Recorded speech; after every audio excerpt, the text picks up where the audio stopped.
Hey everyone, it's Lisa J here, and welcome to another edition of Fearless Friday.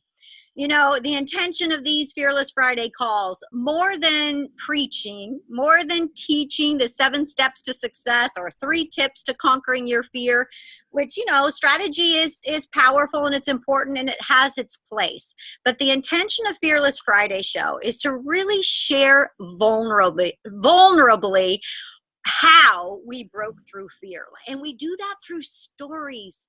And the stories that I love to highlight are clients that I've worked with.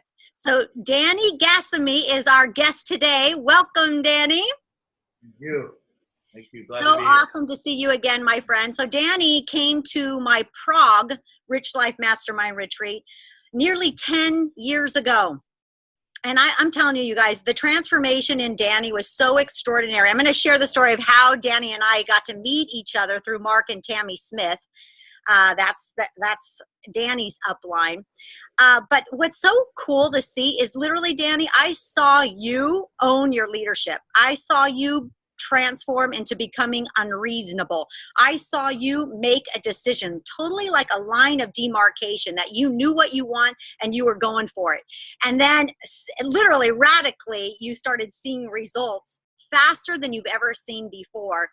But I know that on that path of the success you've created, there was fear, there was struggle, there was limiting beliefs to identify and overcome. So thanks for joining us today, Danny. And could you just share a little bit about, yes, your success and how far you've come, but then what did you have to overcome in the realm of fear and limiting beliefs to get to where you're at? Well, first and foremost, I appreciate you, Lisa, and I appreciate that mastermind that I went on. I wouldn't have been able to have gone if Mark and Tammy hadn't have paid for me. That was number one. Yeah. Somebody having belief in me more than I had myself. And that transformation was a big deal. And I will say this, there's going to be people watching this that go, oh yeah, whatever, you go to one event and it changes your life. Well, that did really change my life. I remember the things that you said to me and how you said it, and maybe people can relate. I've been a, what is the word? Not, I'd say an overachiever, but I've been a master of self-sabotage, if you will. I've done well in my corporate careers in construction, different things I've done, but I always would mess up. And knowing that I shouldn't have messed up, and it wasn't something that I didn't understand, I did. And it was like I was scared of success. And I think that's one of the things that was, I'm getting chills just thinking about it. I haven't really thought about this in a long time, Lisa, but I'm getting chills just thinking about it, because it really is just one thing can make a difference. People go, what is that one thing? Well, it's different for every person. So if I backed up 10 years or even 15 years, I come from a very successful family. I wasn't that successful. I had some challenges in school, learning disabilities, blah, blah, blah, all that stuff. Didn't do well in school. And it limited my belief on what I could accomplish. And for me, it stuck with me. I would have to work harder than other people to get what they had. And I just thought, maybe it's not for me. Maybe success isn't for me. And I just got to settle for what I get. So here's what happened. I went to this event. I thought, okay, cool. This is Prague. We're going to go here, hang out. It's going to be fun. I'm going to hide in the background. I was going because it was a free trip, but I was paying them back for it. But I was going to hide and just scoot by and tell them whatever they wanted to hear. And I'll never forget Randy pounding on me about what I wanted. And I said, back then it was, I wanted a Lotus Esprit Turbo, the car, the nice car.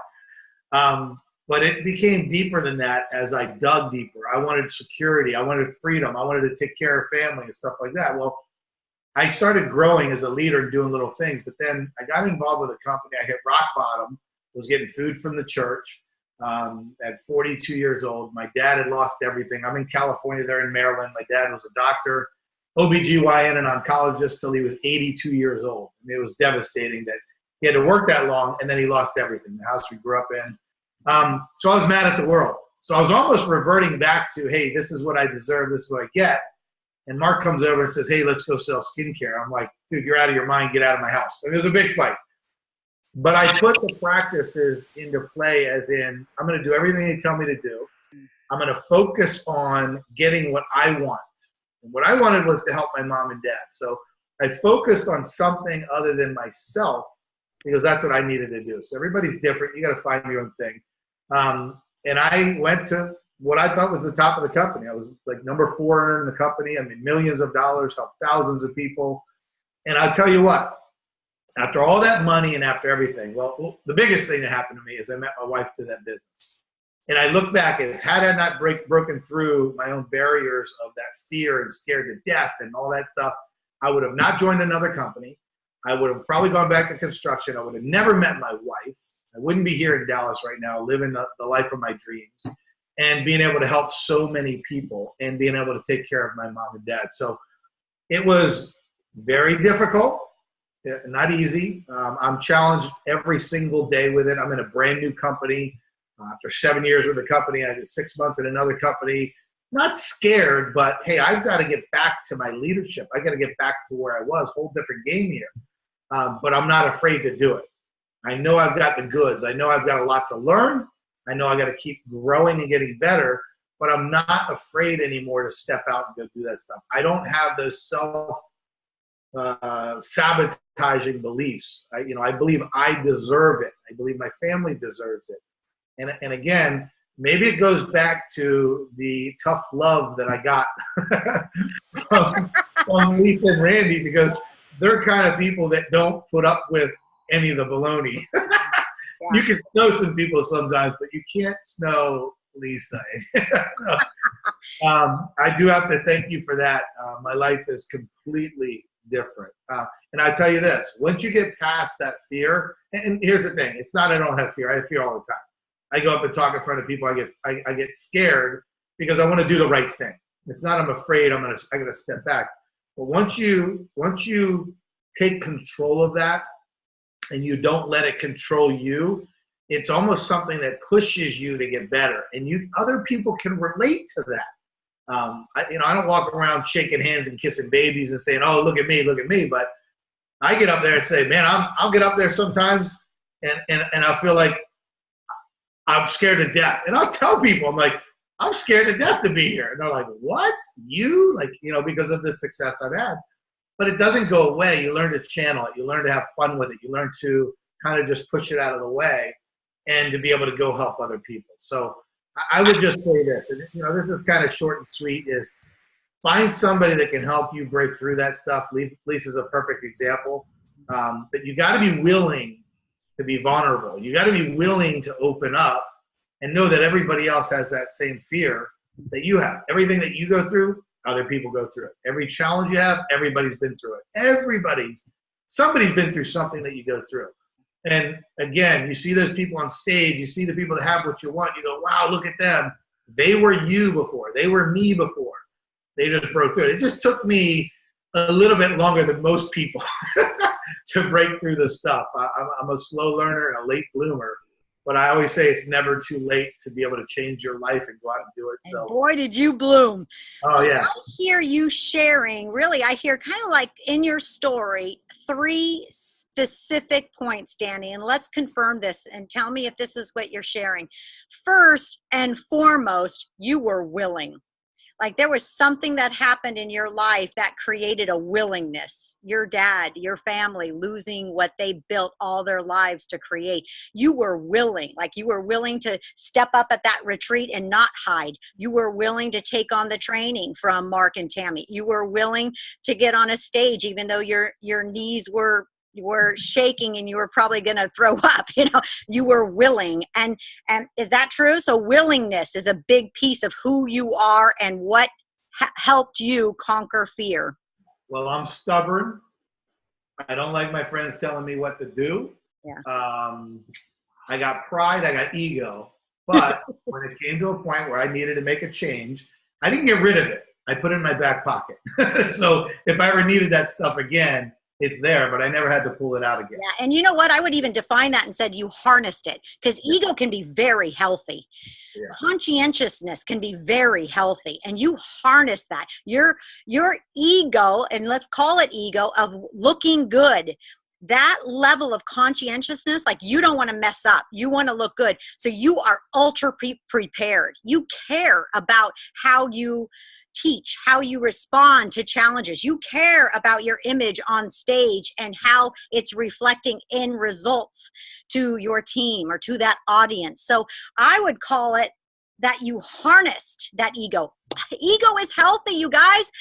The only problem is when you allow ego to separate you from your best self or your inner wisdom or your contribution to others, or you making something up that you're different than them, better or worse.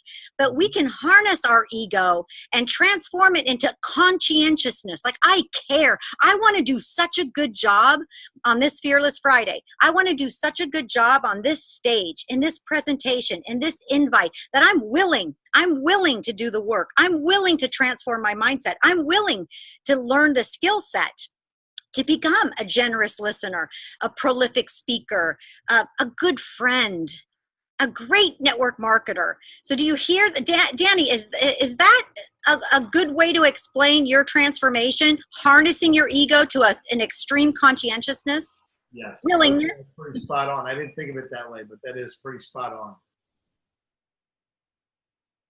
For sure. And then the other piece is you had a support system. Tell me a little bit about Mark and Tammy Smith and who they are for you and how important that is to gravitate to the people who believe in you, not the people who say they believe in you. Yeah, I will tell you this. I hear this because it's not the people who say they believe in you, because that talk can be cheap. It's the people who show up. It's a vibration. It's a relationship. It's a feeling like you know that person has your back. They don't have your back because it's going to benefit them. They don't have your back because they're making money off you. They don't have your back even because that's their job. No, they have your back because it's who they are. To create those kind of relationships, whether it's in business and network marketing and coaching, in family, that you just know that person believes in you, and that belief is authentic because that's who they are, not because they're going to gain something. So Right. Share that relationship with Mark and Tammy Smith a little bit.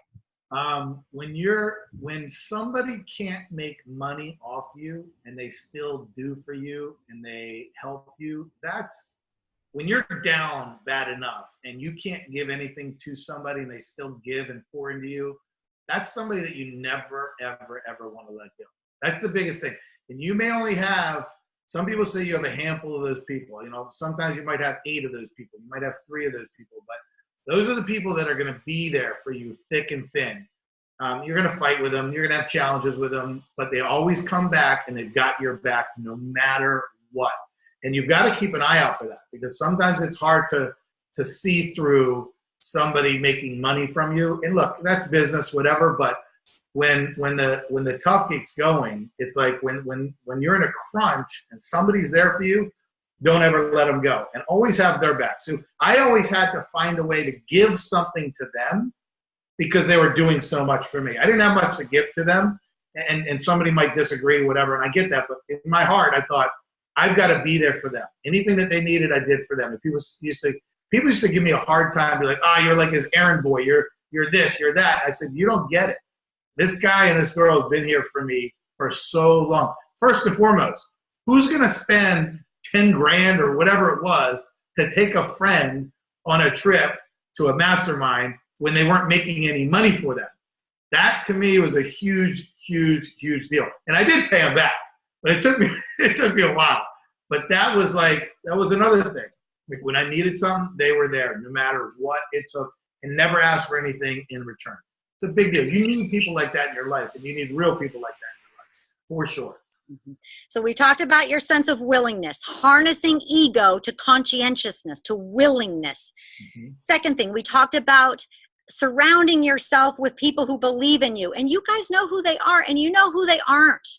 So trust your intuition and say no, and close the door to those people who are just helping you because they're gaining, and open the door to the people who really, really authentically are there for you and can help you expand, break through, tell you the truth, have some tough love, get in your face, support you when you bend down, right? When you mull over like, whoa, that was tough, but I know you have my back, so I'm listening.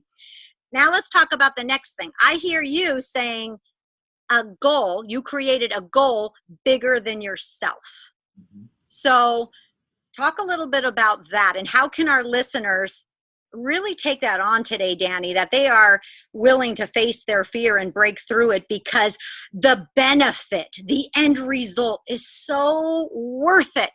Not just for yourself, not just for who you get to become, but the influence that you have on others, whether it's paying for your mom and dad's house, whether it's putting your kids through Ivy League colleges, whether it's taking them on trips of a lifetime, whether it's offering a legacy of personal development and spiritual wisdom, and you're leading that spiritual wisdom.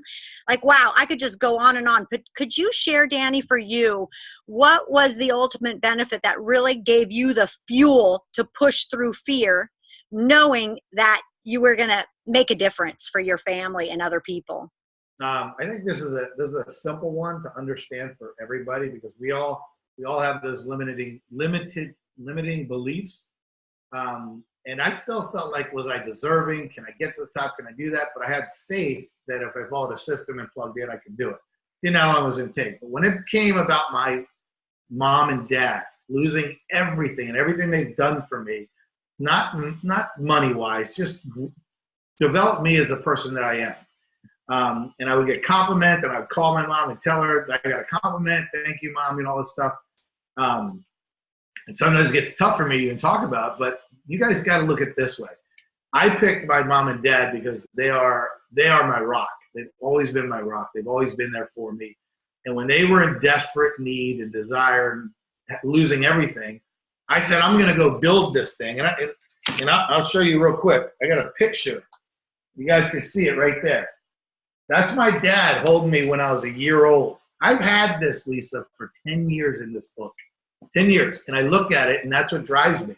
So it was not a burden, a weight on me that, oh my gosh, if I don't do it, they're going to lose or whatever. But I thought, if I can, I should. If I can help them by building a business or doing whatever, I should do it. You know, I looked at my dad. He's on the other end of life now. You know, he's turning 90, and I'm thinking, let me make it the best, rest of his life that I possibly can. And nothing stood in my way. People still said no. People laughed at me. People made fun of me. People quit. People said I was an idiot. But I kept looking at this, and I go, this is why I'm doing it. I don't care what it is. It could be a car. It could be for your spouse. It could be bring a spouse home from work. It could be you just want a Ferrari. Whatever it is. You focus on that 100%, and you don't let anything stand in your way. And people will get it down the road. It took 3 years for me in a business being very, very successful for my friends that laughed at me to come on board. It was the funniest thing ever. I go, now you want to join. Well, now we see you can do it. I go, well, I don't know if you can do it, but so I had a lot of fun with it. And I tell you, when you focus on something and people, here's what the thing is. It's not just you're focused on it. People know that you're totally focused on something, that nothing's going to get in your way, and you're going to make it work no matter what. Think of when you wanted your first car. That's all you thought about was your car. Think about anything that you wanted. Ladies, the shoes that you want. That's all you think about. That's what I did with my parents. And I failed, and I failed, and I failed, and I failed, and I failed, and I failed, and I kept going and going and going. And the one thing that was, forget the money.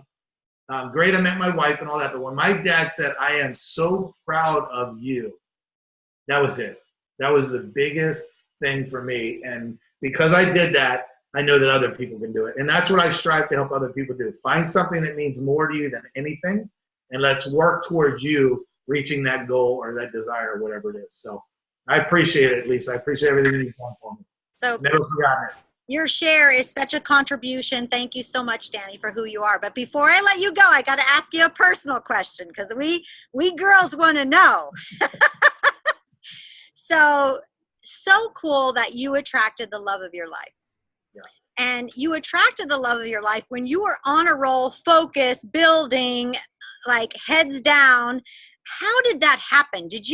How did you create the mindset to attract her and literally like create a beautiful instant family for yourself and for her? So tell us a little bit about how you attracted her. Who did you need to be to attract a woman like that? And just share a little bit about your marriage. Well, she's not here, so I can get away with something. You know, I'm not going to say I'd given up, but you know, I was 47 years old, and I was thinking maybe it's not going to happen for me. And we met, and she was a top earner in my last company also. She was a single mom for 7 years, 3 girls. And we met, and we kind of clicked, and we hung out. We were friends, and I knew very, very quickly that she was the one.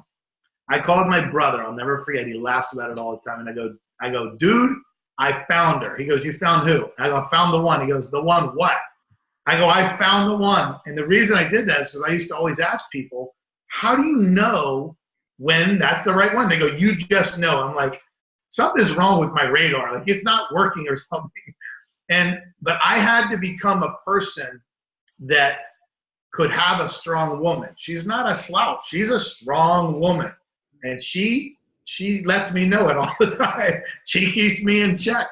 And, you know, I had to be the kind of person that could, you know, enter a family and be a dad to some people and, you know, some kids and start a whole new life. And I was ready because of everything I had done. It wasn't overnight. It wasn't like, oh, hey, let's get married and we'll figure this out. It was every little thing that I did that added up to this. I can look at all the things that I've done and the things that have happened in my life to get me to this point. I've never been happier. You know, I know who the boss is. I'm not kidding. Like, she's the boss. But we have common goals. Number one, she's driven. She pushes me. She doesn't put up with anything. You know, she drives me, and it's great.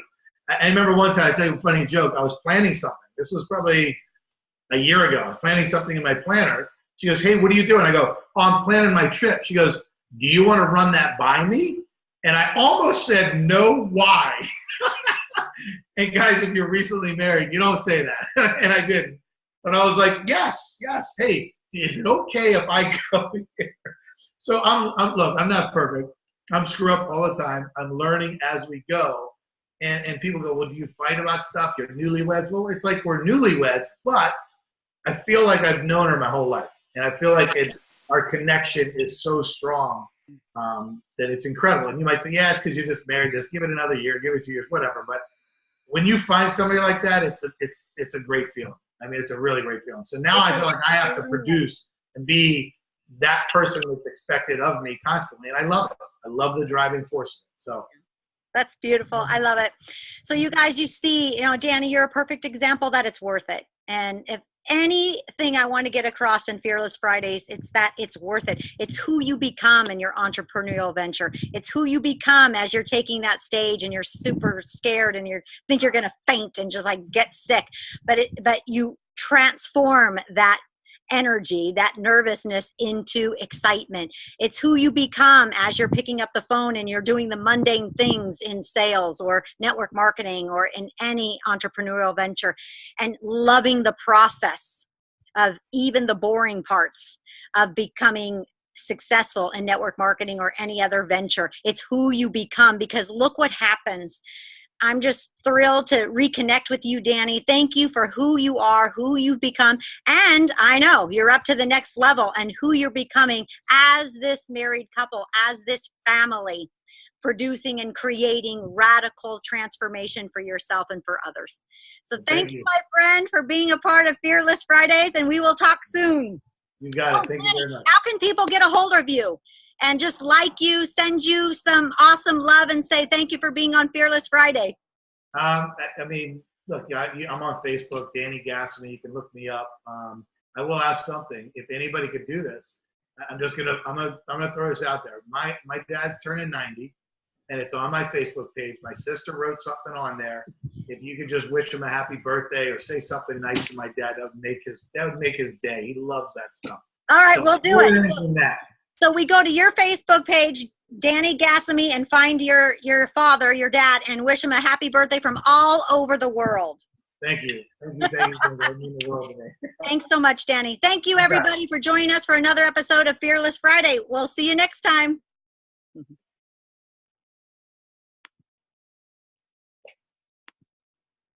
Thanks, Danny. That was so great. Wow. I didn't know you had created that much transformation. I'm so excited for you. Thank you for sharing. You got it. You got it. It was a big deal. Are you still doing your events? Yeah, my next event is in London, England. I haven't launched it yet, though. So my next Rich Life Mastermind retreat is in London in August, the second week of August. So yeah, I'll connect with you guys and with the Smiths, and who knows, maybe we'll create something magical for you and your teams. You got it.